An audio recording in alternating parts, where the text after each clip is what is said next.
stars through a big cross-section in our galaxy, not too far, but fairly typical. And it is going to shape the way that we formulate our plans for later missions on our quest to find Earth-like planets and study their atmospheres and look for the biomarkers like the types of molecules in our atmosphere that may indicate life. And to answer the question a little bit further, when you think about what we're trying to do here, we're taking steps. The first step is what Deborah talked about. Find that there are planets. Find these Jupiters. Next step, find out if they're Earth. Step after that, find out what's in their atmospheres. Step after that might be that our children or grandchildren send an automated probe to those stars and look for themselves. So it's one of many steps that we're taking to explore the galaxy for life. Okay, we're going back to the phone bank real quick with David Perlman from the San Francisco Chronicle again. Yeah, two quick questions, and one, nobody's mentioned the total cost of this mission, and I'd like to get an answer to that.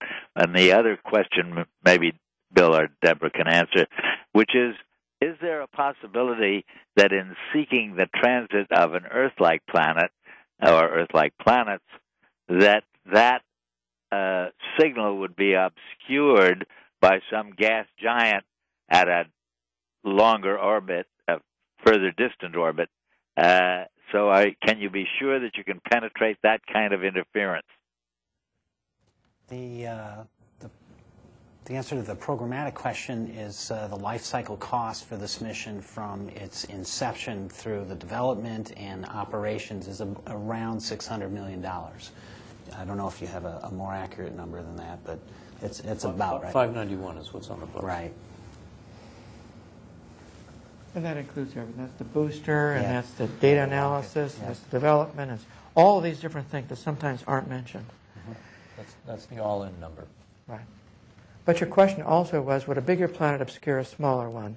If they're in different orbits, they really don't obscure one another. If you've got a planet at a 1-month orbit, you see it every month. The duration of the transit tells you it's an inner orbit. The time of the orbital period tells you it's an inner planet. The depth tells you what size it is. So if you've got another planet that has another orbit, it maybe have a different size, that regular transit is readily recognized as something completely separate. So even if we have a dozen planets, we won't have any trouble separating one from another. All right, we have questions here in the audience, but we'll get to them in just a moment. But we are going back out to NASA Ames for a question. Yeah, Henry Bortman with Astrobiology Magazine again. I have two questions, actually. One is following up on Dave Perlman's question, and it sounds like what you're going to see or be able to confirm is a picture of solar systems from about 1 AU, an Earth-like orbit, inward, and that you'll get glimpses of what some of these systems look like further out, say Mars distance or Jupiter distance, because you might get 1 or 2 transits, but you won't be able to verify those because you won't get repeated transits. Do I have that correct? You have that correct, and actually one of the things that we have is an education and public outreach program. So we're going to take the data that we didn't have confirmations for. We've only seen 1 transit or 2 transits, but you're talking about fairly big planets, the Jovian planets, the Neptune-sized planets, and the ground-based people, whether they're amateurs or whether they're professionals, can follow up and find find that third transit and make a discovery. So many discoveries will be made with the data that we give to the public after the mission ends, and we're looking forward to their working with us to make these discoveries. I'd also like to add that while the mission is budgeted for a 3.5-year science operation, we've actually designed the vehicle to operate longer than 3.5 years, so the only consumable on board is propellant to manage momentum, and we've sized that to run for at least 6 years. So we fully expect that we'll wind up in an extended mission period and get a longer database, and that'll take us out into the larger orbit longer period planets. Perhaps just to punctuate the process we have in place, when a mission is reaching the end of its prime mission phase, we have a so-called senior review of operating missions, and there'll be a community-based assessment of the science return coming from Kepler and various other missions that might be operating that time in order to verify that we should continue operating the mission. And, you know, as long as this Kepler assembly line is going just fine and coming out with very interesting science results, we would expect to extend the mission. We'll take one more question from the phone bank before coming here to the studio. It's Phil Barodelli from Science Now. Thank you. You said, one of you said earlier that there are going to be 100,000 stars that will be observed during this mission. What do your calculations tell you about how many of those solar systems are oriented properly to get the transits at all? That's my, that's one question. I had a follow-up if I'm allowed. Could you repeat the question? I'm not quite sure what the first part of your question was. Well, in other words, you said Kepler's going to observe 100,000 stars. How many of the solar systems in those stars, based on any calculations you've made, are properly oriented so that you can pick up the transits? If you've got a polar view of a star, then you're not going to see any transits at all. That's exactly right. Basically, we're looking at a lot of stars because we know the orientation, which is random in the sky, won't always favor us. And you can calculate basically how likely it is that if you have a planet in a certain orbit, that it will be in your line of sight. And that probability is the diameter of the star over the diameter of the orbit. So if you're talking about planets that are in short period orbits, you're talking about 10%.